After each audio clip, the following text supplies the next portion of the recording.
Buenas tardes. Bienvenidos al segundo panel de ponencias del Cuarto Congreso Argentino en Mercado de Capitales. Siguiendo el orden de ponentes, voy a convocar, en principio tenemos, y el programa así lo indica, 8 ponentes. Hay que ver si todos van a estar.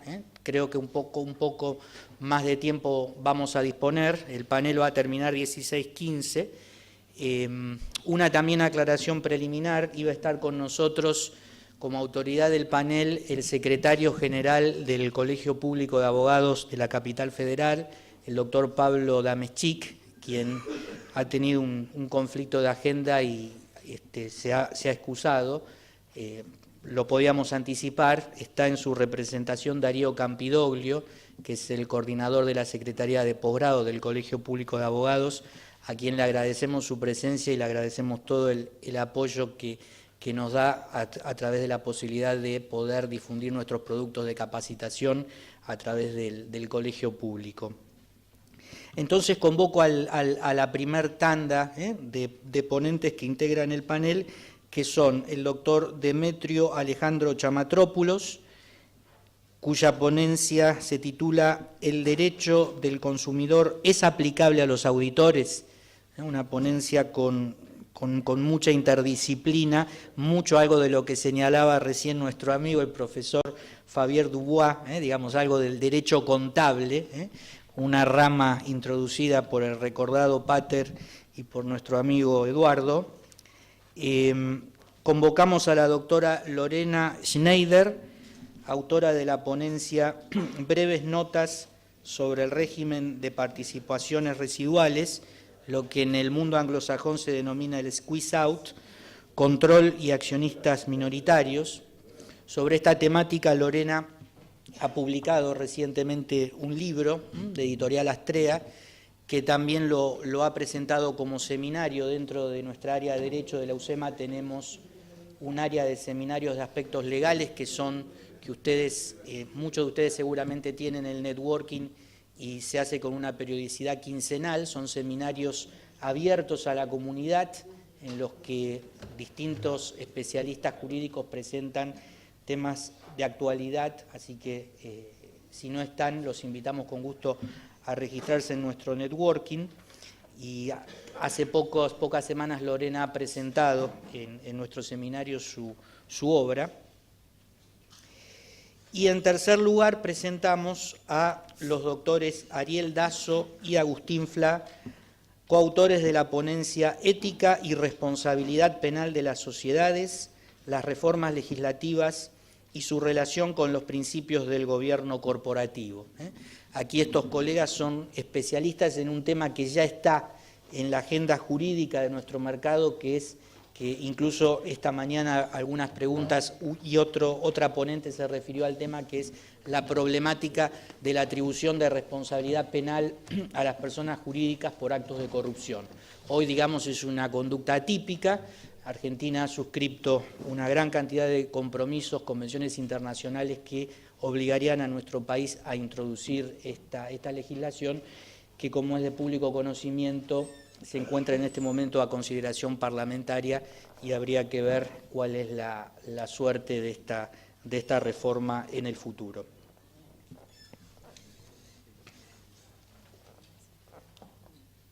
Bien. Quería, antes de ceder la palabra a los ponentes, preguntar, el resto de los ponentes, algunos nos confirmaron, otros no, simplemente algunos no los conozco personalmente, si están presentes. El doctor Martín Chindamo, ¿se encuentra? Bien. El doctor Pablo Antonio. El profesor Pertierra Canepa.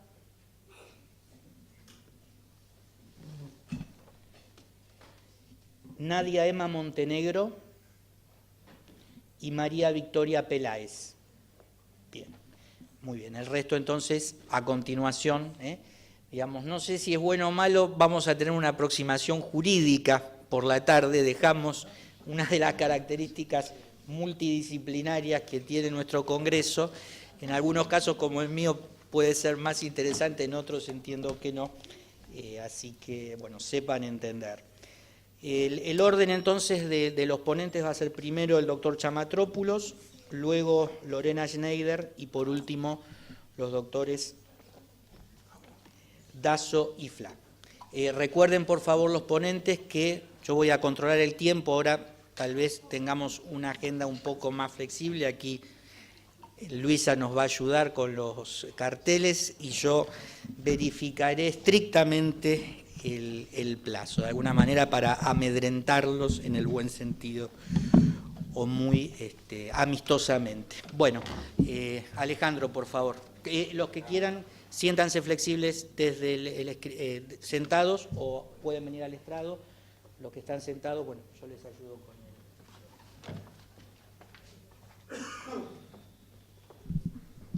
Bueno, ¿qué tal? Buenas tardes a todos. Bueno, felicitar a la organización, a UCEMA, por este congreso, una nueva edición del Congreso Argentino de Mercado de Capitales. El tema que voy a plantear, para muchos es preocupante, para otros no tanto, para otros es un necesario ayornamiento a lo que sucede en muchas otras latitudes, sobre todo en aquellas precisamente que tienen mercados de capitales más desarrollados que Argentina, ¿sí? Que se trabaja a otra escala. Y está bastante relacionado con una tendencia creciente que es una especie de segundo paso, si se me permite la expresión, sobre un tema que se empezó a indagar hace ya en los últimos 10, 15 años bastante, que es la responsabilidad del auditor en general, ¿sí? Sobre lo cual, bueno, el doctor Javier Dubois ha trabajado bastante, en los economistas o los profesores de ciencias económicas, dentro de acá, no sé, Leslie Chapman, por ejemplo, a fines de los 70 ya hablaba de ciertas reglas o cierta responsabilidad por mala praxis del auditor. Martorell lo ha trabajado muchísimo también, hay un recordado fallo, en realidad una condena penal, no una condena, un procesamiento penal en su momento por el tema del caso de Supermercados Norte, etcétera, en los cuales la labor del auditor, de alguna manera y resumiendo, ha sido puesta en el ojo de la tormenta, ¿sí? Sobre todo cuando se lleva adelante alguna conducta en la cual la diligencia debida no estaba presente. Dentro de ese esquema, ¿sí? Naturalmente, una cosa es analizar esas normas solamente desde el ámbito del derecho civil clásico, del derecho de la responsabilidad civil, se permite, aún con las viejas reglas del Código Viejo y las del nuevo Código Civil y Comercial, ¿sí? Que en determinados aspectos son de mucho impacto, aunque exceden el objeto de esta ponencia, pero también, naturalmente, los encuentra justo en lo que es la intersección y el desarrollo del derecho del consumidor, sobre todo que es seguramente la materia que más ha crecido doctrinariamente hablando en los últimos 20 años en Argentina, a nivel cantidad de papers, ¿no? Eso es un dato objetivo de la realidad. Para bien o para mal, es una realidad con la cual toca convivir. Entonces, el desafío un poco es ver cómo el derecho del consumidor se empieza a ensamblar con áreas en las cuales quizá era más trillado el tratamiento, como sucedía en materia bancaria, en materia de seguros, en materia de salud, etcétera. Pero el mercado de capitales estaba menos abordado. En su momento lo trabajó muy bien Cecilia Lanús Ocampo, Martín Paolo Antonio también. Yo algunos aportes he realizado también en su momento, pero el tema ahora entiendo que no está tratado todavía, por lo menos en el país, que es no tanto preguntarnos si el inversor en determinadas circunstancias puede ser o no un sujeto protegido en la ley de defensa del consumidor, ¿sí? En las normas del Código Concordante, sino que eso ya de alguna manera hay muy buenos argumentos para decir que sí está protegido y aun cuando se diga que puede buscar alguna especie de afán de lucro o en contextos inflacionarios perder lo menos posible, ¿sí? Sus ahorros, etcétera, sobre todo el inversor minorista protegido por la ley de mercado de capitales de alguna manera mencionado como un sujeto que merece cierta tutela especial. Lo cierto es que, una primera conclusión, la 26831 no establece un concepto de consumidor, habla de un inversionista minorista, si se quiere, ¿sí? Pero no con una protección diferenciada, se hace referencia a la protección del consumidor como una finalidad, pero no se establecen reglas específicas, con lo cual, naturalmente, hay una primera cuestión que, ante el primer interrogante, si el inversor puede ser o no, y dada la brevedad del tiempo que tenemos para esto, están desarrolladas las posturas en la ponencia por escrito, hay distintas posturas, pero hay una postura mayoritaria, hoy se puede decir, a nivel doctrinario sobre todo, ¿sí? Que se inclina por considerar que determinados sujetos pueden ser consumidores en ese ámbito. El problema es quién está del otro lado, quiénes serían los proveedores, ¿sí? En principio es mucho más simple examinar esa relación con el proveedor directo, en ese caso puntual, que podría ser, por ejemplo, quien emite una acción, ¿sí? Pero el mayor desafío está en lo que la doctrina brasileña denomina los proveedores aparentes, ¿sí? Por ejemplo, una calificadora de riesgo, por ejemplo, un auditor, etcétera. O sea, todo aquel sujeto que, en base a determinadas conductas, ayuda a generar confianza y a darle confianza a determinados títulos y a inclinar la decisión del inversor en uno u otro sentido, ¿sí? Dentro de ese ámbito, lo que nos tenemos que preguntar es primero si es que el auditor concretamente, cuando digo auditor, dado que estamos en un congreso de mercado de capitales, lo voy a asociar en este caso puntual con el auditor contable, el auditor de cuentas, ¿sí? Pero yo participo de otra postura de auditor que es la auditoría en sentido amplio. O sea, por ejemplo, un certificador de calidad es un auditor. Todo aquel que revisa procesos y le da validez, otorga confianza, ergo, el auditor es un corresponsable en principio desde las normas de la responsabilidad civil por la confianza que genera, ¿sí? El tema va a ser ver si además de entrar dentro de las normas de la responsabilidad civil, también puede entrar dentro de las normas de defensa del consumidor. Y haciendo un breve repaso, podemos decir, bueno, en el caso puntual de los mercados de capitales, siempre va a haber, de un lado, un inversor guión consumidor, si se quiere, cuando reúne esas características, y del otro lado, bueno, tendremos algunos sujetos que es más fácil ver la entrada, por ejemplo, el emisor de una acción, el emisor de un valor, pero después nos podemos preguntar si otros sujetos, como podría ser la calificadora de riesgo, como podría ser el auditor contable, pueden o no serlo. Anticipo postura, antes que crean que es una locura, que hay dos fallos de la Corte Suprema de Justicia en la cual, cuando resuelven temas bursátiles, concretamente multas de la CNB, una contra Standards, por ejemplo, invoca el argumento del principio de información plena y la protección a los consumidores dentro de los considerandos para confirmar una multa de la CNB. Con lo cual no es un planteo tan trasnochado en el sentido de que la aplicación se le aplica a una calificadora, que la función en sí, si bien es distinta que la del auditor estrictamente hablando, no es muy distinta. Ambos colaboran a otorgar confianza o fe en el título, en el valor negociable que uno está invirtiendo o decide pagar, no pagar, o pagar menos o pagar más, ¿no?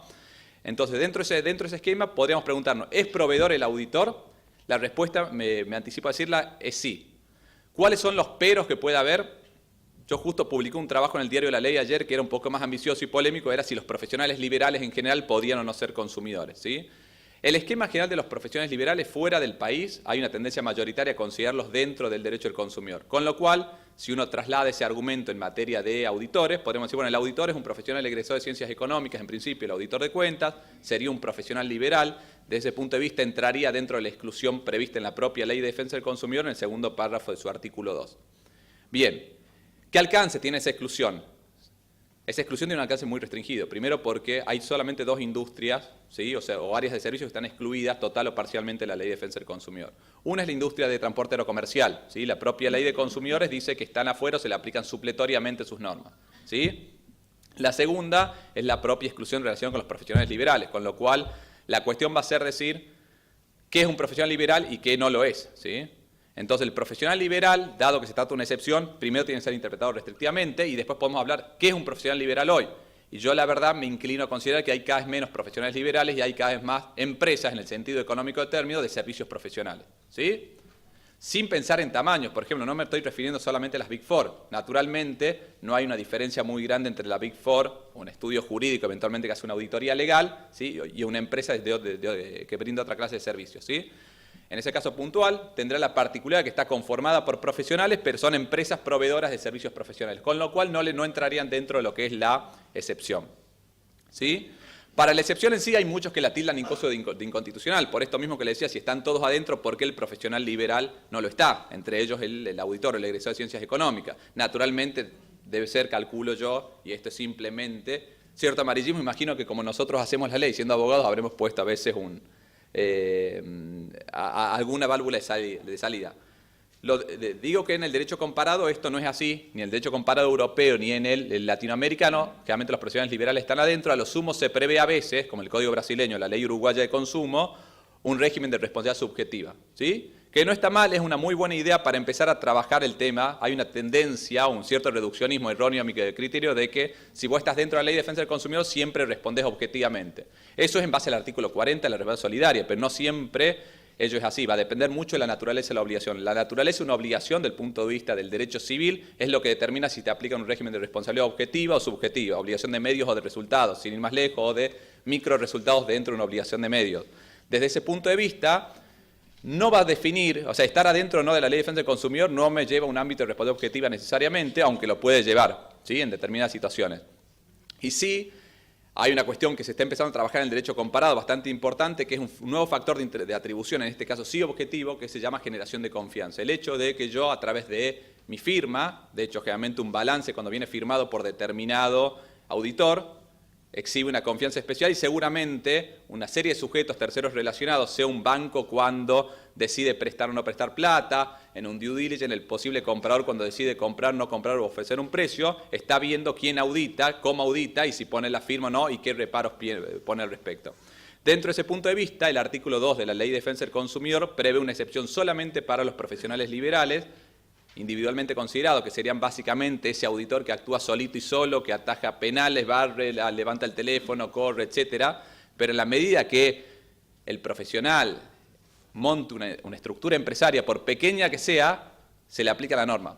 ¿Será adecuado o no? Pero lo cierto es que la Ley de Defensa del Consumidor, al igual que hace la que sucede con las normas laborales, no establece economías de escala, o sea, se le aplica igual al grande y al chico, en la medida que sea una empresa proveedora, ¿sí? Desde ese punto de vista, cuando nos asociamos 2 o 3 personas para prestar un servicio de auditoría, en el cual pueden entrar los abogados naturalmente, auditoría legal, ¿sí? Auditorías ambientales, auditorías de salud para los médicos, etcétera.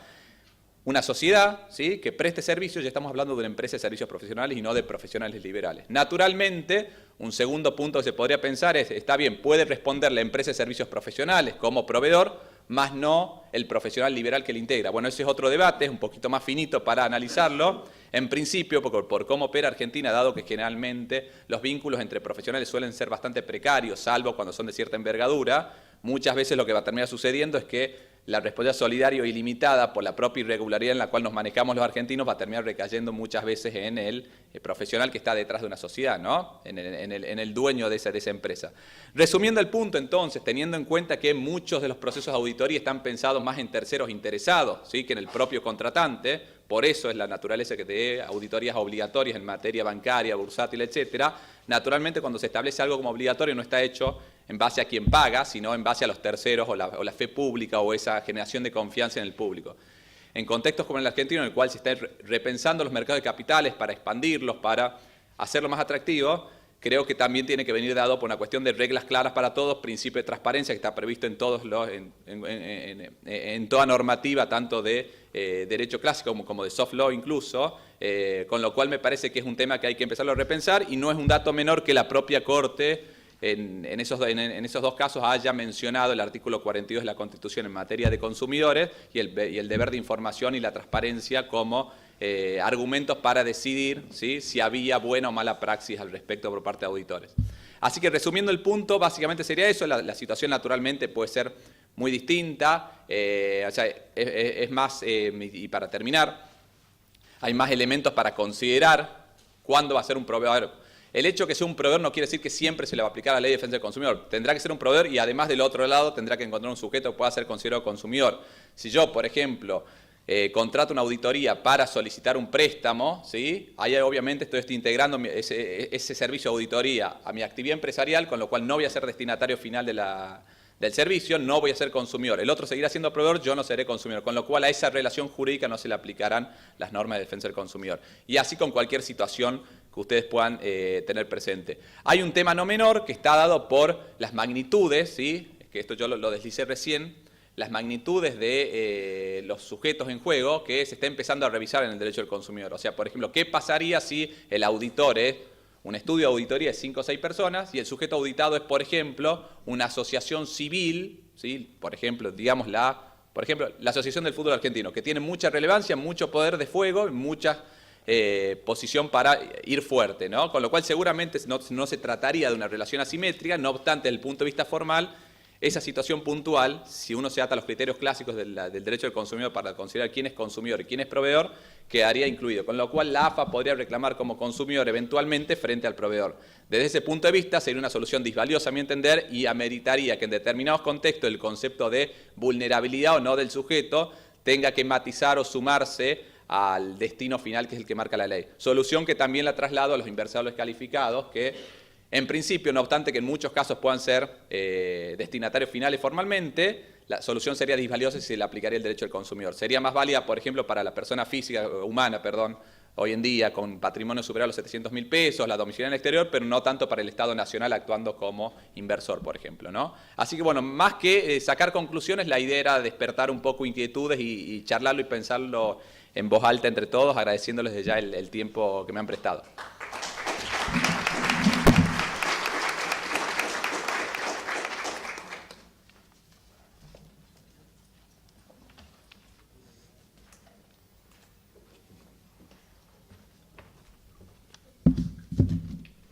Buenas tardes. Bueno, también agradecer a esta casa, a Cecilia Lanús Ocampo y a Rodolfo Papa, por, bueno, felicitarlos por la organización del Congreso. Yo tuve la suerte de estar un ratito en la tarde de ayer y la verdad me fui esperanzada con lo que escuché, con, bueno, la visión que tiene nuestro mercado de valores hacia adelante. Esperemos que pueda concretarse. El tema que traje aquí es, bueno, la mecánica del régimen de participaciones residuales, squeeze out.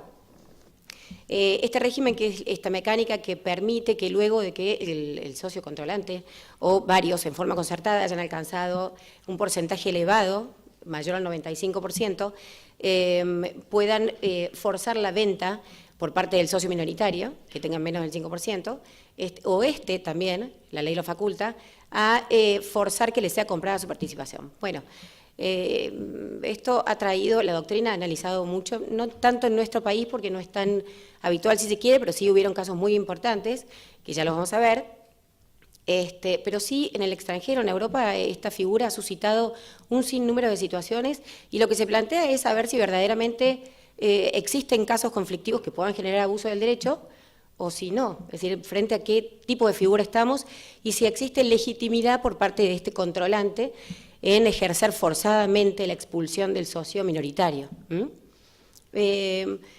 Yo anticipadamente mi postura es que en principio no hay abuso del derecho, yo creo que es una figura absolutamente legítima que debe existir siempre y cuando variables como el interés social tan indeterminado, tan una figura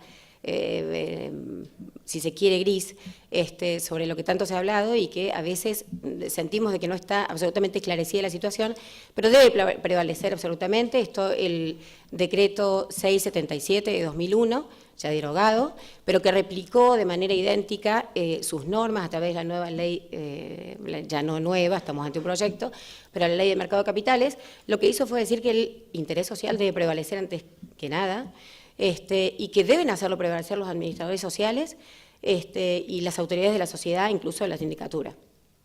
Hay un artículo muy importante del doctor Manóvil que dice que este interés social, así como está planteado, dentro del mercado de capitales que tenemos, tan precario, debe ser contrastado, analizado desde una dialéctica, ¿no? De una dialéctica entre la pretendida protección inevitable que debe tener el socio minoritario y, por otra parte, la necesidad de limitar esa protección, dejándola a salvo y que siempre y cuando esté dentro de ciertos límites, ¿no? Es decir, que lo que se termina ponderando es que este interés social debe estar inserto dentro de lo que es el interés de la emisora. Y ya vamos a ir más adelante con eso.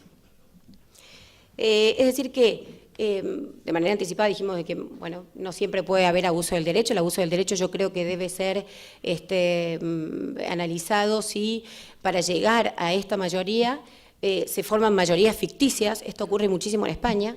En España, para forzar la salida del minoritario, lo que se hace es formar mayorías ficticias. O, bueno, desde nuestro punto de vista, aquí hubieron algunos casos en el que se analizó que realmente no estaba tutelado en su totalidad el interés social o que no se cumplía con el régimen de transparencia que requiere la oferta pública de acciones y demás. No tenemos muchos casos, fallos, que hayan analizado el régimen de participaciones residuales en nuestro país, pero sí hubieron algunos que sentaron algunas bases sobre las que nosotros hoy hemos pasado a la vista.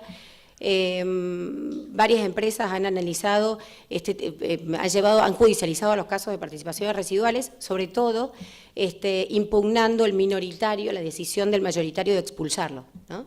Bueno, los casos, desde ya que han sido desde mi punto de vista exitosos, Manzarín particulares, Tenaris, Telefónica Argentina, estas sociedades además después han sido deslistadas, varias de ellas, han pedido ser deslistadas. Pero lo que se ve en este tipo de empresas es que, por ejemplo, en el caso de Telefónica Argentina, actualmente el porcentaje de participación que tiene es del 99,9926% de la participación. Es decir, que la protección del minoritario, desde mi punto de vista, tiene que ser en cuanto a que la sociedad o el socio controlante o los socios que de manera concertada obtienen esta mayoría, luego dejen de atender el interés común de los socios para atender el interés empresario, si se quiere, ¿no? Y el interés empresario que no puede ser otro que el de su propio interés o el del grupo de sociedades que se protege, ¿no? Entonces yo creo que termina siendo un arma muy beneficiosa. Estos fallos, hay uno que es Roberto con Altanor, S.A., este fallo lo que hizo fue ponderar en su momento si había, bueno, en este caso el precio equitativo. ¿Cuál era el precio equitativo? ¿Cómo hacemos para ponderar cuál es el precio equitativo que le corresponde al socio minoritario por su salida de la sociedad? Bueno, esto llevó a un laudo arbitral. Este laudo arbitral lo que hizo en su momento fue analizar el precio equitativo desde un punto de vista cuestionable, censurable si se quiere, atándolo a un incremento del 20%, teniendo en cuenta una cuestión macro y micro de ese momento de la economía, y teniendo como punto de partida para la valoración de la participación del socio minoritario el último balance aprobado y el valor patrimonial de la acción en un momento determinado. Pero lo censurable fue que a través de una pericia se determinó este 20% de incremento sobre el valor. Lo cierto es que este fallo fue revocado por la Sala D, con voto del juez Heredia, un voto impecable desde mi punto de vista, que lo que hizo fue analizar, a la luz en ese momento era el decreto ley 677, pero que reproduce uno de los artículos de aquel momento, fue traído a la ley que actualmente tenemos vigente, en el artículo 98. Y lo que hizo el juez Heredia en ese momento fue equiparar el precio equitativo al precio justo, ¿no? Teniendo en cuenta el artículo 98, inciso D actual de la ley, que lo que hace es ponderar que el valor patrimonial de la acción del socio que está siendo expulsado, que está pidiendo que se le compre su participación, sea en base al balance, un balance especial de retiro de la cotización, o un balance que tenga en cuenta también otro tipo de variables, pero que quitó por sobre, como el balance de liquidación de la sociedad, al momento de liquidarla, el precio de compra y demás, pero que quitó por sobre todas las cosas este incremento que había hecho el tribunal arbitral al solicitar que haya un 20% de incremento por sobre el precio de la acción normal en ese momento. Bueno, yo creo que lo que hizo el doctor Heredia fue dar un puntapié muy importante, porque no solamente llevó la cuestión al precio justo, ¿no? Equiparable al precio, emparentándolo con el precio justo, sino con el valor real de la acción. Y el valor real teniendo en cuenta el último balance de ejercicio, que esto está normado en el artículo 245, párrafo quinto de la Ley General de Sociedades, no solamente ello, sino teniendo en cuenta el valor real de la acción o lo de la participación del socio en el momento que es el artículo 92, inciso primero de la Ley General de Sociedades, y además teniendo en cuenta que no sea notoriamente diferente al valor real, ¿no? Y esto lo establece la cláusula 13, el artículo 13, inciso quinto de la Ley General de Sociedades, que es una cláusula importantísima. Entonces, bueno, yo creo que se avanzó muchísimo sobre el precio equitativo del valor del socio minoritario, de su acción, del valor de su participación. Sin embargo, entiendo que sigue siendo este artículo 98 exiguo en cuanto al modo de fijar el valor. Entiendo que hay ponderables que no se toman en cuenta con ese valor de la ponderación.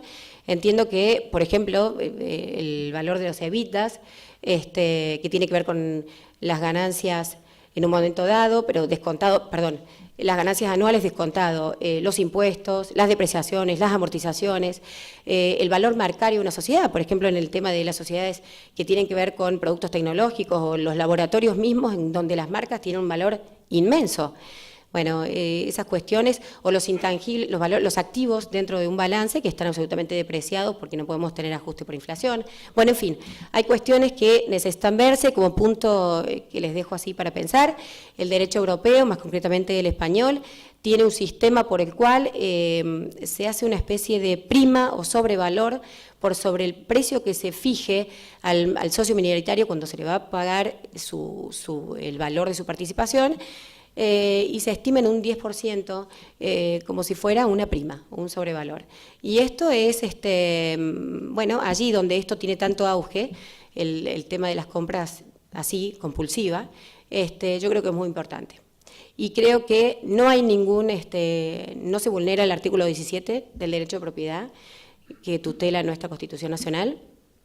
Ello por cuanto el derecho de propiedad tiene una limitación que es su función social, y esto opera como límite, es decir, que siempre y cuando haya proporcionalidad, que aquí yo entiendo que la hay, no puede haber una vulneración del derecho de propiedad, con lo cual yo creo que es un mecanismo muy legítimo y además ha funcionado exitosamente en nuestro país, pero que deben dársele a este artículo 98, inciso D, determinados lineamientos que terminen de fijar, y si puede posarse la vista sobre esta norma del derecho español que fija esta plusvalía para tener en cuenta un valor extra, yo creo que sería muy beneficioso para nuestras sociedades. Muchísimas gracias.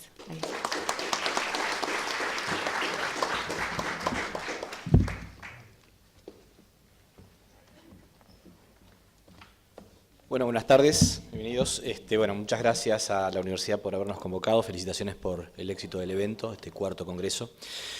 Elaboramos con el doctor Fla, en realidad la elaboré él, yo la hago de presentador, un trabajito sobre lo que es el impacto en nuestras leyes de sociedades y las demás normas corporativas, de las normas internacionales relacionadas con la prevención del financiamiento del narcotráfico, el narcoterrorismo, el terrorismo internacional, el crimen organizado. No es habitualmente mi especialidad, mi visión viene generalmente del lado del derecho patrimonial, del derecho societario. En este sentido, las últimas reformas al derecho privado argentino han receptado en materia corporativa mayores niveles de responsabilidad embarcados o dirigidos fundamentalmente a los directorios de las sociedades comerciales. Tanto en el Código Civil y Comercial como en la Ley General de Sociedades, artículos 159, 160 y 161 del Código Civil, que incorporan normas ya acuñadas por la doctrina societaria, en el sentido de que los administradores deben obrar con lealtad y diligencia, no pueden perseguir ni favorecer intereses contrarios, con lo cual el lineamiento de estas pautas generales del Código Civil y Comercial, de alguna manera, son el fiel reflejo de la tendencia que venimos incorporando de las normas internacionales, que desde la incorporación del decreto 677 del 2001, las nuevas normas de la CNB, todo el cúmulo, el plexo normativo que internacionalmente se requiere para un tratamiento homogéneo de este tipo de conductas, el derecho argentino va incorporando en sus diversos ordenamientos. El Código Civil, la Ley General de Sociedades. En materia del Código Civil hay que también tener en cuenta que se amplía el nivel el alcance de la responsabilidad al verse, difuminado absolutamente la diferencia entre la responsabilidad contractual y la extracontractual, y la aparición de nuevos niveles de responsabilidad no solo en materia de administración, en provisión de la información, como bien señalaba el doctor Chamatrópolos en materia de consumo, sino también en prevención del daño, con alcances que por ahora no llegamos todavía a establecer claramente y que pueden ser quizás a veces extraños y sobreabundantes probablemente. En este sentido, yo voy a dejar que Agustín continúe con la parte más sustanciosa de esto, pero yo quería dejar una reflexión. Mientras trabajaba sobre esto y veía los títulos de las normas internacionales que venimos incorporando, pareciera que estamos formando parte de una brigada, de un ejército multinacional, peleando contra un enemigo. Recién Eduardo me decía, tenemos un enemigo. Bueno, pareciera que el crimen internacional, el narcotráfico, el financiamiento del terrorismo es un enemigo. Y la paradoja que se da es que la estrategia que se nos propone parece ser correcta, clásica, si se quiere, la interrupción de sus líneas logísticas, cortarle el financiamiento al crimen. ¿Dónde hay que buscar esto? Paradójicamente, en las herramientas más importantes que ha desarrollado la estructura de mercado occidental, las sociedades comerciales, las corporaciones, los bancos, las entidades financieras, los mercados, las acciones, las transacciones internacionales. Es de esos mismos lugares se aloja o transcurre el enemigo. Entonces la paradoja es que como en la guerra tenemos que apuntar los tanques al puente para que el enemigo no pase, pero nosotros no podemos volar el puente.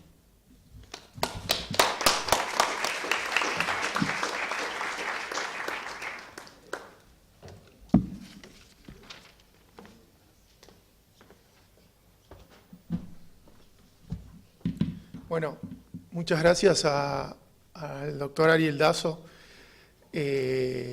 con quien escribimos juntos la ponencia, al doctor Papa, a la UCEMA, a Cecilia Lanuso Campo, que damos juntos un curso acá sobre prevención de lavado de dinero. Yo soy profesor también de esta casa, así que es un gusto estar acá y encontrarme con varios amigos. Ariel delineó unas partes del paper. Yo lo que me quería centrar, porque es más mi especialidad, es ver, aparte porque hace relativamente poco que volví al país, marcar algunas cosas que están pasando en el plano internacional y cómo eso nos está repercutiendo acá, digamos, subrayar algunas cosas, y que hoy estamos discutiendo el caso Odebrecht o determinados casos de corrupción, y cómo Argentina fue asumiendo, y el sector privado en definitiva, diferentes obligaciones. Argentina es desde el año 2000 miembro pleno del Grupo de Acción Financiera Internacional contra el lavado de dinero y el financiamiento del terrorismo. Tuvimos hasta el día de la fecha 3, lo que se llaman evaluaciones mutuas, una en el año 2000, otra en el año 2004, otra en el año 2010, donde nos fue muy mal. De las, en ese momento, 49 recomendaciones, tuvimos solamente 2 cumplidas. Fue la peor evaluación de la historia del GAFI. A partir de eso, Argentina empezó a hiperregular, principalmente la Unidad de Información Financiera. También Argentina, bueno, es signatario de la Convención de las Naciones Unidas contra la Corrupción. Es miembro de organismos multilaterales, como marcamos en el paper. Es miembro del Banco Mundial, donde yo me desempeñaba, del BID, del Fondo Monetario, y ahora quiere entrar a la OCDE. También en el plano internacional tenemos distintas leyes que nosotros de alguna manera queremos, leyes que vienen más del common law, pero que queremos incorporarlas de alguna manera. Principalmente me voy a centrar en una que tiene que ver, digamos, con lo que estamos discutiendo hoy, que es la FCPA, la Foreign Corrupt Practices Act, que es la ley de soborno transnacional americana. Ahora, ¿cómo todas estas cosas que fui mencionando nos fueron impactando en nuestra vida cotidiana? Por un lado, con el tema de nuestra incorporación al GAFI en el año 2000 hasta acá, toda nuestra vida cotidiana y nuestras transacciones se vieron impactadas de otra manera, y también, obviamente, como lo mencionaba Ariel, el tema de la responsabilidad societaria.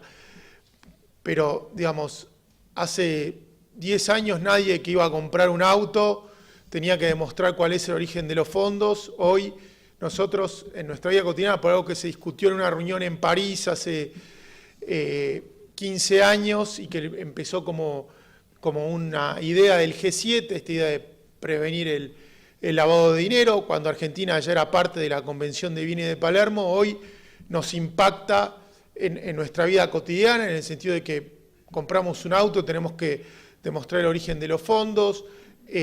Todos los actores del mercado, salvo los abogados que están en las recomendaciones de GAFI, pero no están en la ley argentina, en la ley marco, que es la 25.246, son sujetos obligados a reportar operaciones sospechosas. Entonces se le imponen a todos, escribanos, contadores, sujetos financieros y no financieros, tienen que reportar operaciones sospechosas a la UIF. O sea, esto nos repercute en nuestra vida cotidiana. El tema de la responsabilidad penal de las personas jurídicas, esto, ¿cómo empieza, digamos? Empieza en el año 1977 con una ley americana que es la FCPA. En ese momento la mayoría no, yo ya había nacido, pero la mayoría no. En el año 1977, después del escándalo de Watergate, Estados Unidos dicta una ley que en realidad es contraria en un punto a sus intereses, que es la idea de que si un empresario americano iba a un país subdesarrollado y sobornaba al director de infraestructura de un ministerio para ganar la licitación de un puente, Estados Unidos perseguía transnacionalmente a ese director, o sea, la aplicación transnacional de esa ley, y perjudicarse Estados Unidos, el mismo país que dicta la ley. Ahora, ¿qué pasó con esta ley? Esta ley estuvo durante mucho tiempo, de alguna manera, digamos, dormida, y de golpe empezó a aplicarse, se dictó primero la convención de la OCDE contra el cohecho de los funcionarios públicos institucionales, que es muy parecida a esta ley, después también por presión hacia el Reino Unido, en el 2010 la UK Bravery Act, que es muy parecida al FCPA, con algunas, de hecho un poco más amplia, porque en lugar de castigar la corrupción pública, privada a un público, también se castiga privado a privado.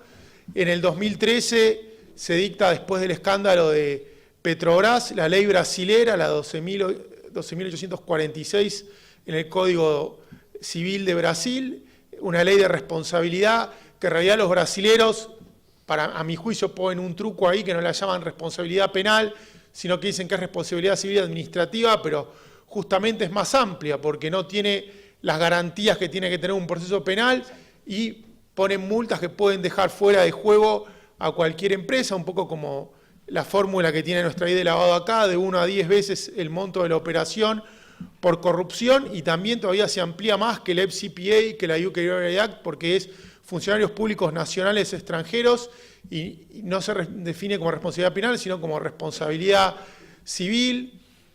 Otro de los rasgos que tienen en común todos estos instrumentos que, como decía Ariel, estamos pensando en un enemigo que se mueve, pero es, por un lado, el tema de la responsabilidad. ¿Un minuto? Bueno, me quedé corto, pero bueno, el tema, por un lado, de la responsabilidad objetiva, a mi juicio, es como cuando nosotros empezamos a estudiar todos estos temas, por ejemplo, la Convención de Viena, la Convención de Palermo, nos hablaban del should have known standard, o sea, cuando leíamos los artículos de la Convención de Viena o de la Convención de Palermo, o mismo de la UNCAC, hablaban de que el sujeto debería haber sospechado, debería haber sabido a sabiendas. Hoy, ya para castigar por un crimen como corrupción o lavado, digamos, a un compliance officer, ya no se le está exigiendo una intencionalidad, sino que es responsable casi objetivamente. De hecho, nuestra ley, la primera ley, había vetado la responsabilidad objetiva para las personas jurídicas, la 25246, la primera redacción, si ustedes ven, está vetado el tema de responsabilidad penal, y hoy la defensa que tiene una corporación cuando se la acusa, digamos, de un hecho de fraude o corrupción, obviamente, si no es obvio, es demostrar que todos los procedimientos que llevó a cabo se cumplieron para poder defenderse. En un minuto iba a tocar varios temas, pero fundamentalmente con lo que quiero cerrar es con el tema de, digamos, si nosotros estamos viendo escándalos de este tipo, Odebrecht, es el tema de los incentivos que nosotros damos. O sea, cuando estudiamos, yo hace 20 años, fundamentalmente Derecho Penal, toda la academia estaba en contra de la ley de arrepentido, de la ley de extensión de dominio, de la ley hoy, digamos, para sancionar la ley de responsabilidad penal de las personas jurídicas, tenemos que cambiar el artículo 1, que es el tema de la jurisdicción del código. Hoy me parece que es necesario, que la sociedad está pidiendo determinados incentivos, respetando las garantías, pero determinados incentivos para poder descubrir casos de complejidad criminal financiera. Así que bueno, quedo abierto a preguntas y con esto, bueno, si me queda un minuto, cierro y vuelvo a agradecer. Gracias.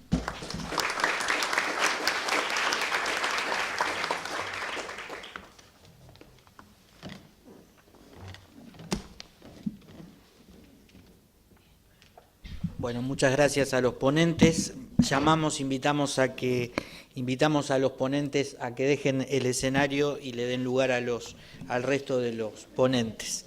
Vamos a ver si nos queda tiempo para preguntas. Muy gentilmente, y muchas gracias. Vamos a ver si nos queda tiempo para preguntas, porque todavía tenemos varios ponentes más. Convocamos al escenario a Martín Chindamo, autor de la ponencia Emisión de valores negociables en los términos del Decreto de Necesidad y Urgencia 146/2017. Invitamos a Nadia Emma Montenegro, autora de la ponencia Adecuada composición del órgano de administración en las sociedades que hacen oferta pública de sus valores negociables para su buen desempeño. A María Victoria Peláez, autora de la ponencia La política de retribuciones al directorio. Y al profesor Francisco María Pertierra Canepa, autor de la ponencia El fideicomiso es el instrumento estratégico para desarrollar el mercado de capitales en Argentina. Se encuentra nuevamente, reitero, el doctor Paolo Antonio, ¿se encuentra en la sala? No. Muy bien. Les agradecemos a los ponentes, tienen aproximadamente 10 minutos cada uno para exponer. El orden de las ponencias sería como lo fui nombrando. Primero Martín, luego Nadia, a continuación Victoria y por último el profesor Pertierra Canepa. Gracias.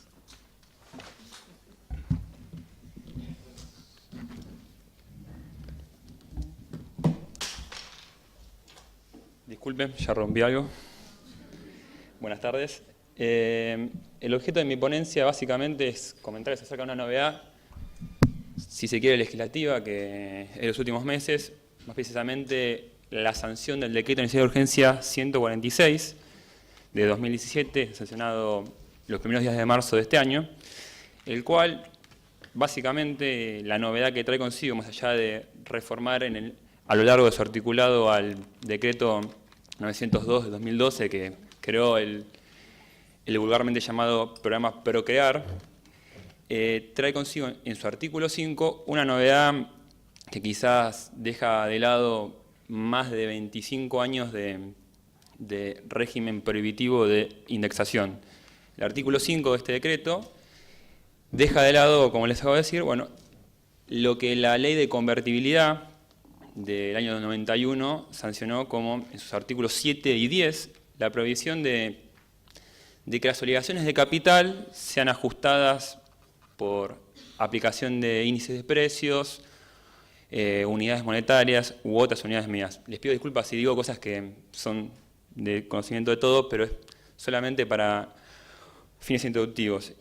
Y dicho decreto, perdón, dicha ley, la ley de convertibilidad, nos introdujo en lo que se llama, digamos, Argentina un país arraigado al nominalismo, que una persona que tiene una deuda de capital se desentiende de esa deuda pagando el precio, o mejor dicho, el valor nominal de la deuda contraída, sin darle a la posibilidad al acreedor de ajustar el valor de su deuda nominalmente, o mejor dicho, ajustarla a lo que realmente fue en un momento y que por el mero paso del tiempo sufre de una depreciación, más que nada por cuestiones inflacionarias que han atacado a la Argentina a lo largo del tiempo sin importar el signo político que estuviese en el gobierno.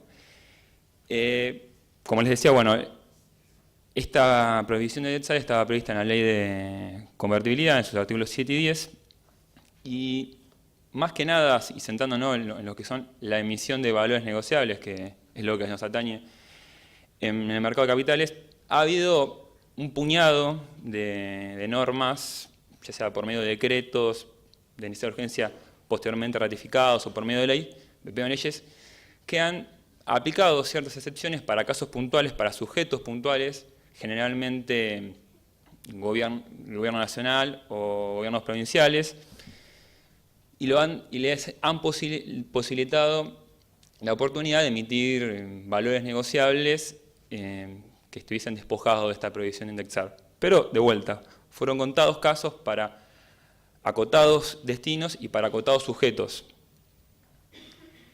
Este decreto, y antes de entrar más precisamente en las características del mismo, quizás se haya arraigado a una idea que trajo consigo el nuevo código. Es una probabilidad, ¿no? Nadie sabe si es a ciencia cierta que fue así, pero si ustedes leen, digamos, los artículos que están desde el artículo 765 en adelante en nuestro Código Civil, parece que se mantiene en nuestro codificador la idea de que está prohibido indexar, ajustar precios por aplicación de técnicas que puedan repotenciar deudas. Pero, perdido en el articulado, tenemos un artículo que es el 772, que trae consigo lo que es la aplicación del régimen de deudas de valor. Básicamente, este régimen permite que las deudas de capital sean ajustadas por aplicación de cláusulas contractuales, que estipulen sistemas que den la posibilidad a uno de ajustar ese valor nominal originalmente previsto en una deuda de capital a el valor a ciencia cierta que representa en el momento de su repago. De vuelta, no hay nada en los considerandos del decreto de necesidad de urgencia 146 que pueda corroborar esto que estoy diciendo, pero bien podría justificarse que este decreto sigue la línea del artículo 772 del Código Civil y Comercial. Para entrar en detalle y más precisamente lo que plantea el decreto, que cuando digo decreto me refiero única y estrictamente al artículo 5 del dicho decreto, este decreto trae consigo tres aristas, este artículo trae consigo tres aristas que son de destacar. Primero, la más importante, que para títulos, valores y para otros instrumentos como créditos hipotecarios, deja abierta la posibilidad de que estos no estén atrapados por la prohibición de indexar y el principio nominalista imperantes en los artículos 7 y 10 de la Ley de Convertibilidad.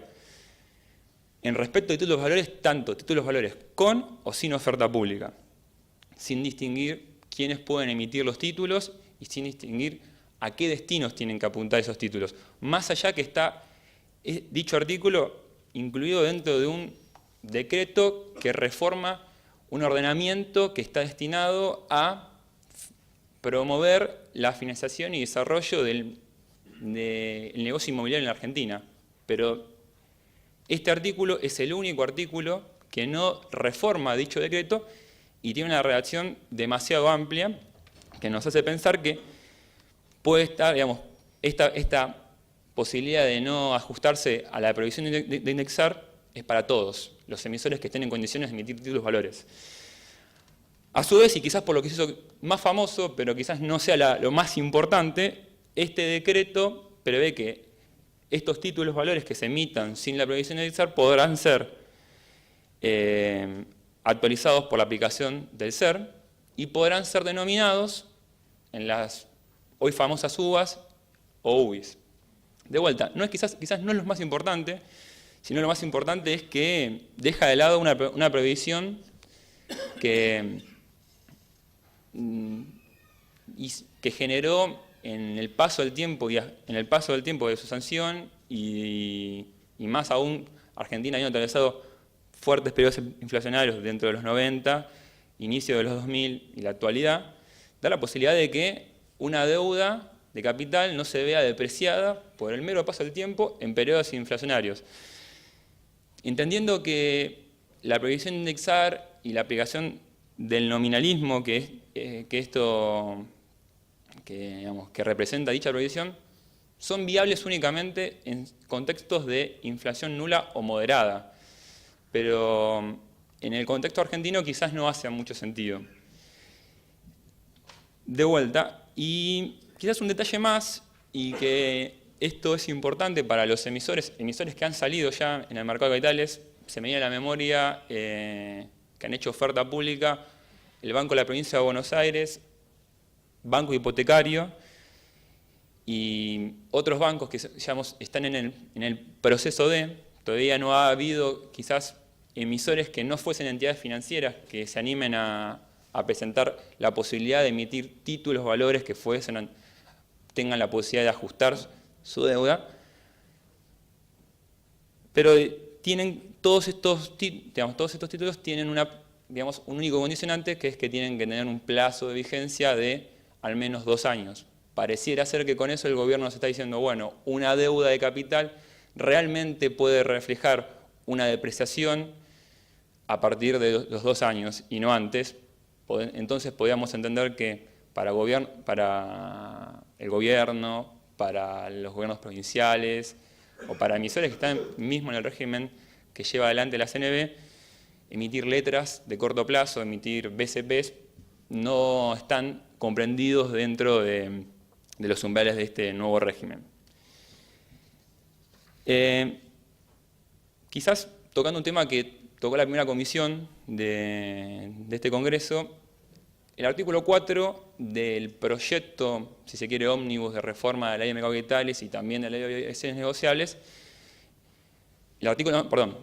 dicho proyecto plantea la modificación del artículo 4 de la vigente ley de obligaciones negociables. Y en su segundo párrafo ya preveía la posibilidad de que la prohibición de indexar para ciertos casos particulares quedase de lado, pero era única y estrictamente para emisores que estuviesen en el régimen de la oferta pública que lleva adelante la CNV, no dejando claro qué pasaba con aquellos emisores que no tienen que recurrir a la autorización previa a la CNV, que son los previstos en el artículo 83, gobiernos subsoberanos del Gobierno Nacional, el Banco de la Ciudad de Buenos Aires, u otros emisores que cataloguen dentro de esa previsión, y única y estrictamente esos valores negociables que se puedan emitir, mejor dicho, esas obligaciones negociables que se puedan emitir bajo el artículo 4 de la reforma a la ley de obligaciones negociables, podrían ser destinados a destinos vinculados con el desarrollo inmobiliario o, sin entrar en demasiado detalle, la actividad financiera, pero a todo el espectro que compone, digamos, la nómina de emisores que tenemos frecuentes o no frecuentes en Argentina, los deja avalados y sin la posibilidad de acceder a esta posibilidad, vale la redundancia. Sí, me queda muy poco. Quizás, y ahora entrando a los riesgos inherentes a este decreto y a la posibilidad que nos da, digamos, de que se puedan emitir valores negociables sin tener una previsión de indexar, es que fue sancionado a través de un decreto de necesidad de urgencia, que a diferencia de otra norma legal, una vez sancionado, está condicionado a una oportuna revisión legislativa, que es la que prevé el artículo 99 de la Constitución Nacional y más precisamente la norma reglamentaria, que es la Ley 26.122, que nos dice que todo decreto de necesidad de urgencia tendrá que ser revisado, un control político que comenzara por un análisis de invalidez o validez de la Comisión Bicameral Permanente y que dicha comisión emitirá un dictamen sobre la validez del decreto que será considerado por el plenario de ambas cámaras, dando la posibilidad que únicamente el decreto carece de validez si ambas cámaras decidan derogarlo. Dicho esto, todavía estamos frente a un decreto y ante títulos valores que ya están en el mercado que están pasibles de ser considerados por el Congreso. A la fecha, la Comisión Bicameral Permanente no ha constituido un dictamen por carencia de firmas según la propia Comisión y tampoco de oficio las cámaras del Congreso lo han tratado. Entonces, la pregunta que nos hacemos es, bueno, ¿qué pasa con la validez de los títulos valores que ya fueron emitidos en el marco de este régimen? Bueno, la misma ley 26.122 dice que esos títulos que fueron emitidos en el marco del artículo 5 del decreto 126 mantendrán su validez, porque ya fueron derechos adquiridos por los tenedores de los títulos durante la validez de la norma que los promueve. Y dicho esto, también la pregunta, y quizás el gran interrogante es, habiendo una ley que plantea la modificación de nuestra actual ley de obligaciones negociables, ¿por qué no pensar que dicha ley sea reformada en su proyecto original y amoldada a las virtudes de este decreto, que en realidad es superador, otorga una nueva alternativa de financiamiento a los emisores y una nueva alternativa de inversión al público inversor? Y mi postura es que la norma tendría, el proyecto actual de la ley de obligaciones tendría que respetar las condiciones que prevé este artículo 5 del decreto de urgencia. No les quito más tiempo. Muchas gracias.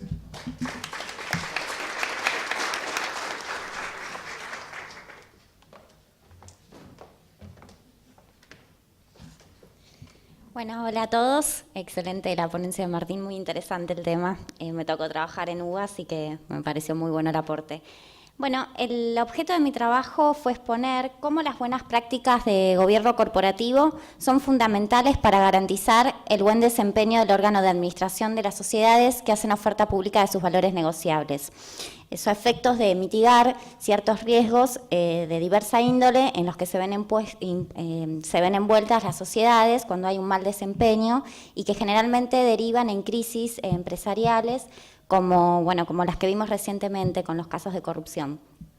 Ahora bien, ¿cómo es que se garantiza este buen desempeño del órgano de administración?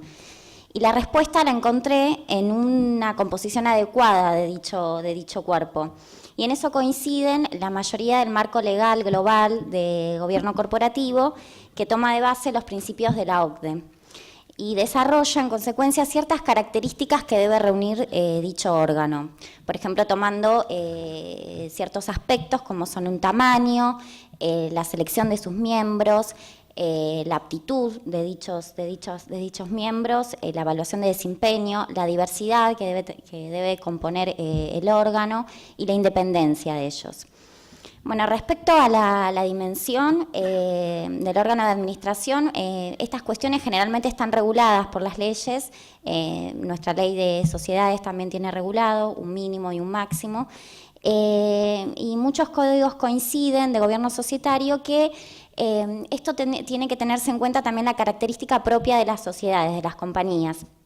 No obstante ello, tiene que haber un equilibrio entre un número que no sea poco significativo y que no permita la creación de comités y un desempeño eficaz del órgano, y un número que no sea excesivamente grande, donde no haya un intercambio de ideas y una discusión fructífera. Después, respecto a la selección de sus miembros, se va por la idea de que haya un proceso transparente y formal de la selección de los mismos y que se prevé, por ejemplo, la composición de comités de nombramientos para que se defina el perfil global e individual de los miembros y que estos comités estén compuestos por miembros independientes y miembros idóneos en la materia de selección. Y que se haga un análisis profundo de quiénes son los candidatos más aptos para ese momento de la empresa, digamos, para el funcionamiento de la empresa, y que eso se ponga a disposición de los accionistas, a fin de que ellos identifiquen a los candidatos más idóneos. Y en relación a la idoneidad de los candidatos, es importante que los miembros del órgano, que el órgano de administración cuente con miembros aptos, calificados y con experiencia comprobable, para poder llevar a cabo la función de manera exitosa. Y ya no se busca solamente que los directores estén formados en los riesgos propios relativos a las funciones de auditoría, sino también un mayor grado de especificación en otro tipo de riesgo, como pueden ser los fiscales, los tecnológicos, los reputacionales, etc. También se ve como muy propicio lo que es las evaluaciones periódicas del órgano de administración, para que ellos valoren, para la valoración de sus resultados y de ciertas cuestiones de capacitación y puedan mejorar su desempeño y conocimiento.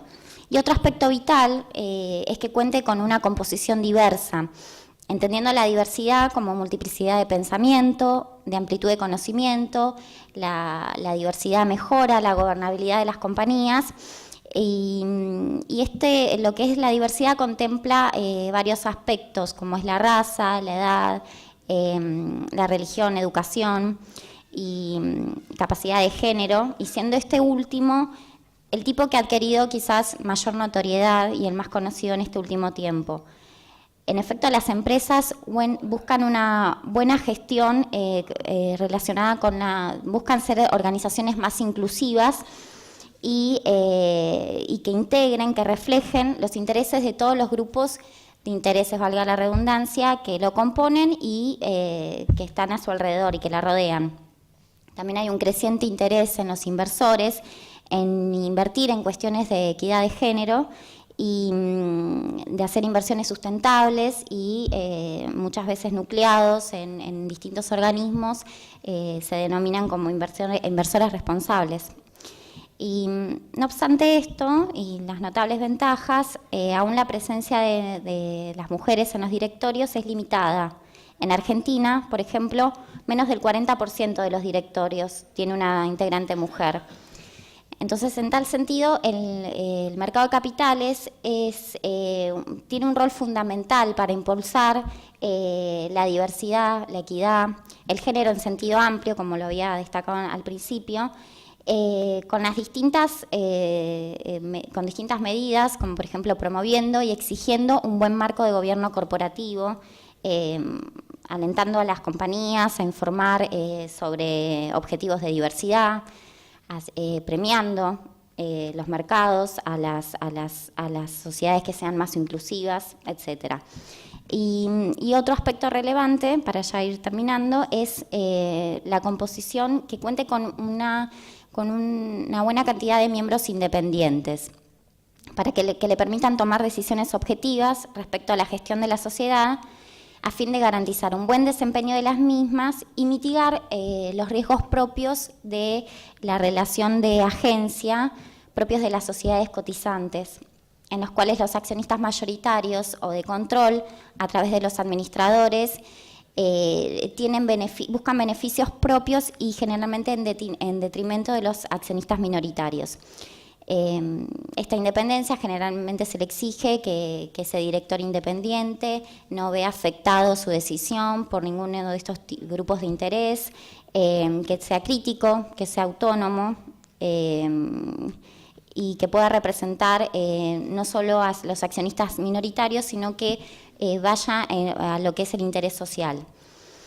Bueno, estos requisitos, como para finalizar, de composición, a relación al órgano de administración de las sociedades que son oferta pública, se muestran como vitales para un adecuado y buen funcionamiento de dicho órgano. Y por orden de la firma societaria en su conjunto.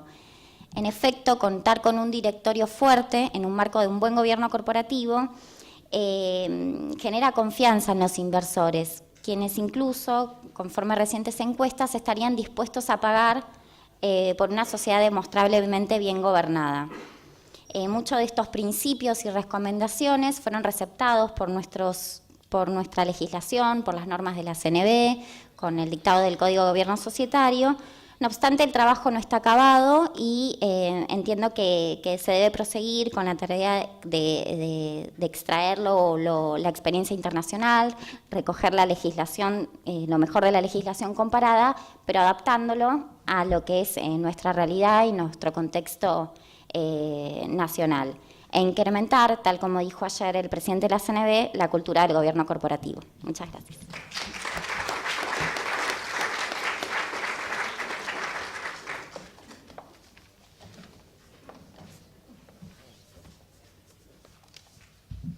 Hola, buenas tardes a todos. Espero no aburrirlos y prometo ser breve. Bueno, mi ponencia lo que ha tratado es de más o menos dilucidar en lo que consiste una política de retribuciones al directorio, que es un tema que genera ciertas rispideces a la hora de implementarlo, porque evidentemente quienes dirigen las compañías son estos directores, que a su vez tienen una relación muy estrecha con los accionistas, o al menos así debería ser. Bueno, para comenzar, podemos decir, tomando algunas de las cuestiones que ya vimos en la ponencia anterior, que el gobierno corporativo genera un valor agregado a la empresa, digamos, no es solamente una cuestión teórica o que quede, digamos, muy lindo en los papeles, sino que además va a generar al inversor una mayor confianza de que la inversión que está realizando no es administrada únicamente por unos pocos, sino que se van a contemplar los intereses propios de la sociedad. Ahora bien, para implementar esta política de retribuciones en el directorio, podemos comenzar pensando en lo que ya se ha aplicado en cada sociedad anteriormente. cuando hablamos de política de retribución no estamos hablando solamente de cómo va a ser la remuneración en concreto, sino que cómo se va a considerar, si de hecho va a existir o no va a existir esta retribución al directorio, distintos aspectos, digamos, que van a influir en cómo va a percibir el directorio que es valorada su actuación y su contribución a la sociedad. No nos olvidemos que finalmente es el órgano de administración. En todas las sociedades que están aplicando gobierno corporativo se trata de incentivar a estos órganos con el objetivo de que justamente generen un mayor valor y no quede simplemente en un órgano que ejecuta directivas de afuera o de grupos de control. Bueno, ¿por qué surge todo el tema del gobierno corporativo? Evidentemente, como vinimos viendo, hubo crisis financieras globales que se debieron a desmanejos o a quizás algunas falencias a la hora de establecer los objetivos. Los objetivos de las compañías tienen que ser a largo plazo, porque aquellos objetivos que son a corto plazo implicarán que quizás al momento de tomar decisiones, los riesgos que se asuman sean mayores. ¿Por qué? Si yo tengo que cumplir con mi objetivo que finaliza al finalizar el ejercicio social y solo eso va a ser contemplado a la hora de retribuirme, evidentemente tomaré todos los riesgos que sean necesarios con el objeto de justamente cumplir con este objetivo. Ahora bien, para la sociedad en sí, y en este punto ya no hablo solo de una sociedad desde el término económico, sino la sociedad en general, la comunidad en general, no veo un mayor valor en las empresas en que se cumplan esos pequeños objetivos, hipotecando literalmente, y quizás en esto hago incidencia en algo que ocurrió y que tiene relación con el gobierno corporativo, el futuro de estas sociedades. Es lo que pasó, por ejemplo, con las crisis del 2008, con lo que ha ocurrido con los bancos y otras crisis que han sido de público conocimiento. Evidentemente, para poder aplicar estas retribuciones, habrá que ponderar qué renta fija se va a retribuir por el solo desempeño del director como tal, por su experiencia, por su profesionalismo y por la contribución que haga solo por el hecho de asistir a reuniones, y habrá que también considerar establecer una renta variable. Respecto de la renta variable, no habrá que confundirla con lo que es la renta en especie, que son las conocidas opciones por acciones o distintos otros métodos de retribución que tienen relación con las acciones en sí. Este tipo de retribución, que no es monetaria concretamente, se está tratando de dejar de lado porque se ha visto que los efectos que tienen justamente es esto. Es poco transparente, no colabora en la proyección a largo plazo de la empresa. Por eso, quizás se considera que es mejor establecer una política que tenga un factor variable, pero que sea ponderable en relación, digamos, a ciertas variables que se reflejen en un monto en efectivo. ¿Por qué es bueno establecer ambas opciones y no quedarse solo con una? Una renta fija se asimila a un sueldo, y la realidad es que los directivos de una compañía no pueden quedar, digamos, estancados en lo que perciben, porque al fin y al cabo la remuneración que tendrán será un incentivo para justamente poder lograr mejores objetivos. Por otra parte, tampoco puede ser enteramente variable. ¿Por qué? Porque a menos que estemos hablando de un tipo de sociedad que no tenga un fin de lucro, la variabilidad no puede únicamente considerar que se cumplan o no los objetivos, sino que tendrá que haber alguna matriz estable para que se considere que el profesional que está a cargo del directorio y cumpliendo sus funciones tenga cierta experiencia profesional previa. Bueno, por esto es que de todas, digamos, las normativas internacionales que son de aplicación, que por lo general son soft law, pero vemos que fueron recrudeciendo, digamos, los controles. La misma CNB empezó a aplicar en sus recomendaciones cuestionarios que implican que uno tenga que cumplir o explicar, entonces ya empezamos a rendir cuentas, no es que simplemente tenemos algunas recomendaciones y quien las toma bien y quien no tan bien. Creo que es importante comenzar a ver, digamos, este nuevo paradigma y empezar a implementar estas políticas que, en este caso es la política de remuneraciones, pero dentro de los mismos principios de la OCDE se pueden ver que hay políticas de diverso estilo y para todas las temáticas y que tienen relación con los principios que se establecen allí de gobierno corporativo, entre ellos el de transparencia. que implican empezar a reformar lo que es el directorio y no solo considerarlo como el órgano de administración que allí está y fue designado por algunos pocos, sino que tiene que ser un órgano que cumpla sus funciones, que entienda bien las decisiones que va a tomar y que finalmente se puedan establecer buenas líneas de responsabilidad, porque al fin y al cabo lo que el gobierno corporativo busca es proteger a todos los accionistas y no solo a los grupos de control. Por lo tanto, quienes toman las decisiones deberán estar claramente identificados. Finalmente, para cerrar, sería importante destacar que la política de retribuciones, ¿qué finalidad tiene? Establecer pautas claras para que toda persona del público en general pueda conocer cuál va a ser la retribución o cómo al menos se va a calcular esa retribución para el directorio de una sociedad. Y más allá de eso, también de puertas adentro de cada sociedad, los directores sepan cuáles son sus incentivos y cuáles son los motivos, digamos, que tienen en miras y los objetivos que deberán cumplir para así poder tener finalmente su retribución cuando termine el ejercicio y que sea considerada su labor dentro de la empresa. Muchas gracias.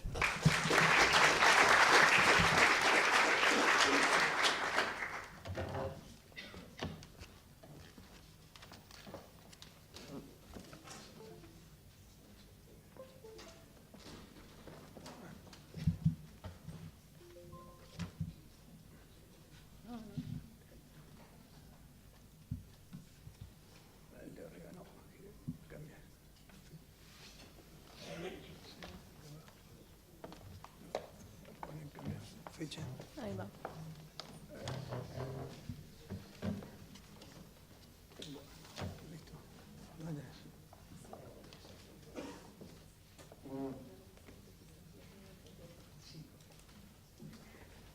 Bueno, buenas tardes para todos. Agradecerles la presencia y voy a ser breve en aras del tiempo y del agotamiento que deben tener ya que buscando el break. Bien, primero felicitar a los organizadores, cuarto congreso en Argentina, y organizar un evento de estas características es destacable porque todos conocemos las dificultades que esto acarrea y la realidad es que ver cantidad de gente, a nosotros al menos que nos toca viajar por el interior o por Latinoamérica, la verdad que congreso de mercado de capitales y encontrar esta audiencia, la verdad que es auspicioso. Así que felicitaciones a los organizadores. Agradecerles también la invitación, por supuesto. Lo mío va a ser muy corto porque básicamente va a otro enfoque y contarles en relación a eso que esta ponencia se desprende de un trabajo que hicimos en la Asociación de Fideicomisos, donde lo que nos preocupa realmente es cómo llegan los instrumentos del mercado de capitales a la economía real, la economía productiva, la economía que genera movimiento económico, derrame de ingresos, progreso social y demás.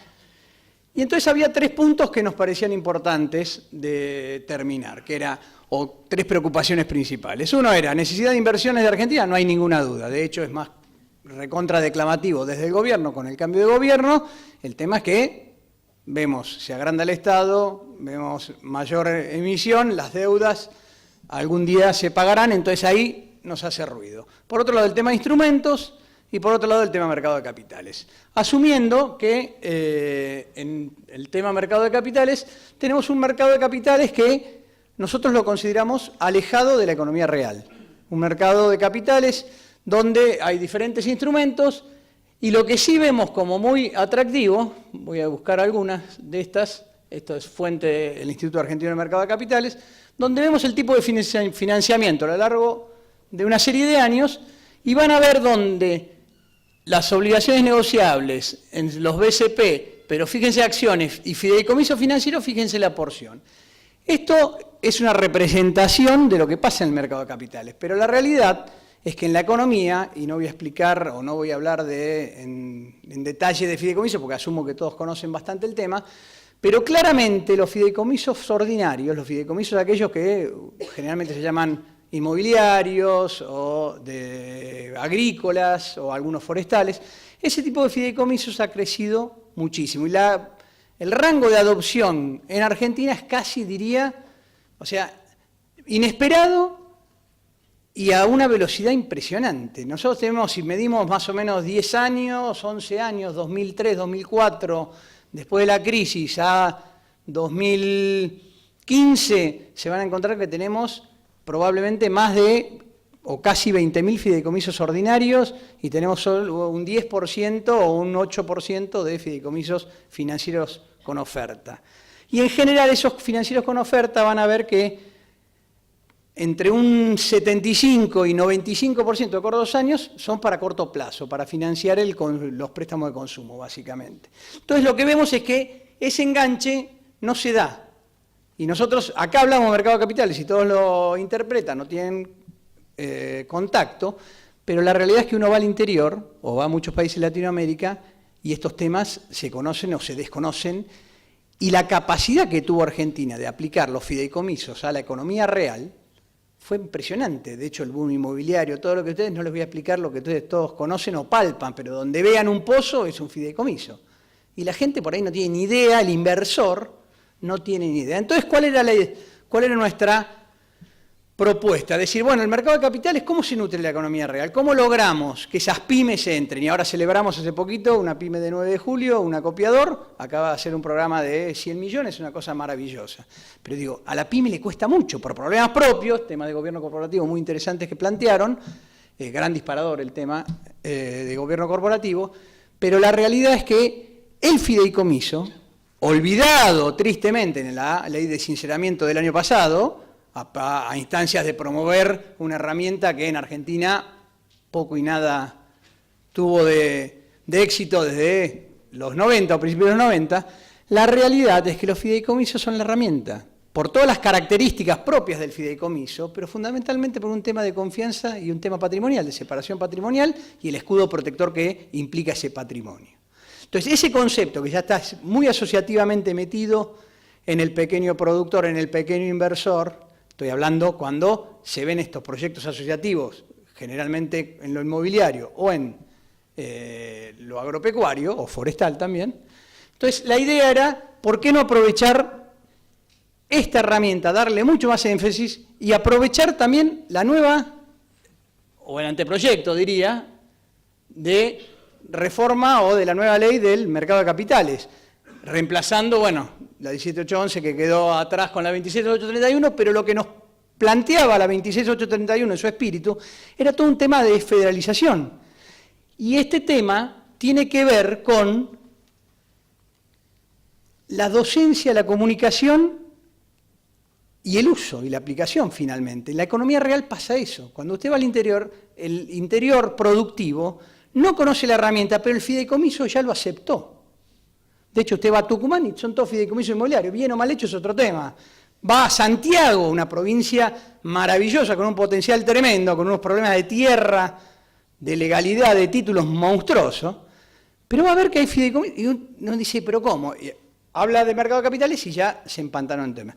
Entonces, esto, para un mercado que tiene una, no sé, capitalización de acciones, debe ser el 8 o 9% del PBI, 2 veces abajo de Perú, 3, 4 abajo de Brasil, 10 veces abajo de Chile, en guarismos, esta podría ser la herramienta de entrada para que la pyme, para que el pequeño productor, para que la cadena productiva del interior se acerque claramente al mercado. Y el mercado, una vez, es un círculo virtuoso.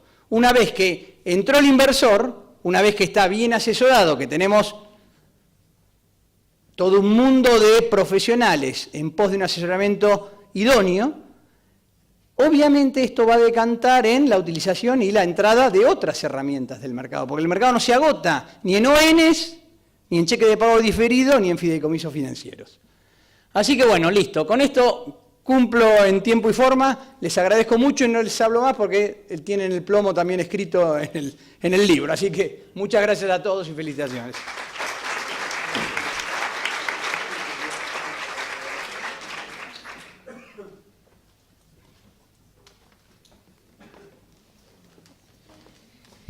Bueno, dado el tiempo, solamente vamos a tener 2 preguntas antes del coffee break. Entendemos que los temas, la riqueza jurídica de los temas dan para muchas preguntas, muchos comentarios, la calidad profesional del auditorio focalizados en lo jurídico, ¿no? De practitioners académicos, realmente daría para mucho, pero como hemos dicho, tenemos una limitación de tiempos y de respetar el cronograma, y además ya tienen lo más importante, que es el libro de ponencias en sus respectivas manos. Entonces, 2 preguntas, el profesor Eduardo Fabier Dubois.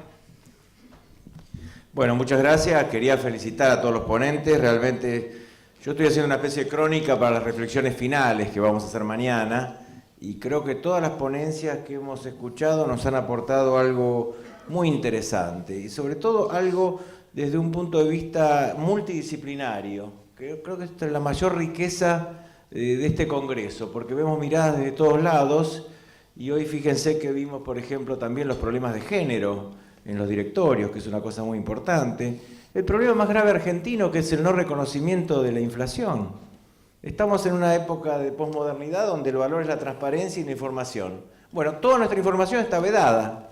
Toda nuestra información es inexacta porque no reconocemos la inflación. Y así, creo que ha habido un constante de temas ricos y que además se proyectan a las sociedades cerradas. Fíjese el problema del valor de la acción del minoritario, que lo queremos expulsar, lo expulsamos, ¿no es cierto?, porque es chiquito y porque nos molesta y porque queremos tener todo.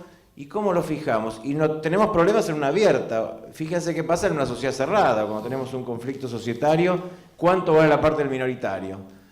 Me parece sumamente rico, y bueno, quería destacar un poco la importancia de estas iniciativas, y creo que el hecho que el mercado de capitales, y tomo la última ponencia, esta necesidad de la conexión con la economía real está, y todo nuestro problema es cultural, como bien señalaste, porque culturalmente ya aceptamos el fideicomiso de Pozo, que hay unos problemas tremendos. Las construcciones, que al costo, que no al costo. ¿Qué significa el costo? ¿Lo que cuesta el mío o lo que no pagaron los otros lo tengo que pagar yo? Bueno, para empezar con eso, ¿no? Es cultural, porque vamos al fideicomiso porque nos gusta la palabra para inmueble, y en el mercado de capitales nos cuesta. Así que eso por ahora, y felicitar a los ponentes. Gracias, Eduardo. Segunda y última pregunta o comentario.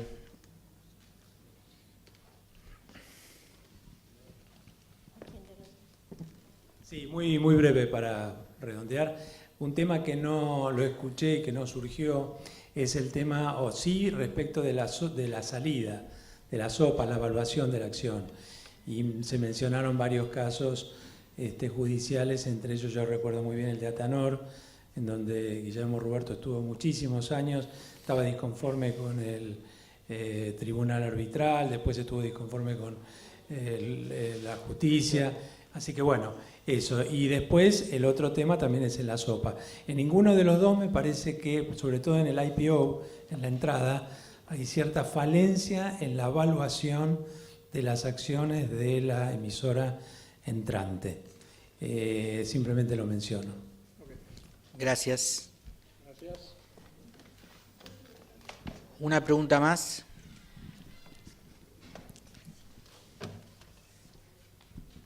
Hola, buenas tardes. Yo soy Nasli Ustaris, profesora de Venezuela. Estoy aquí por invitación de la profesora Cecilia. Muchísimas gracias. Solamente quería hacer una conexión más a raíz de la última ponencia.